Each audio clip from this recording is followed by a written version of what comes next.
So here's our first programming exercise.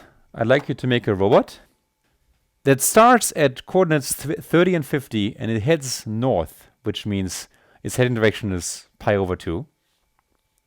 It then turns clockwise by pi over 2, which means you subtract pi over 2 from the heading direction, and it moves 15 meters. It then senses, and I want you to print out the sensor measurements. It then turns clockwise by pi over 2 again, and moves 10 meters this time.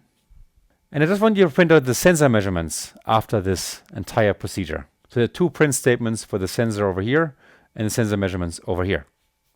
So here's the output I would like your program to generate. After the first motion, the first measurements will be 39 plus something, 46, 39, 46. And then after the second motion, I expect to see 32, 53, 47, 40. Of course, there's lots of decimal point numbers over here, but these are the numbers I would expect you to output. So have fun coding it.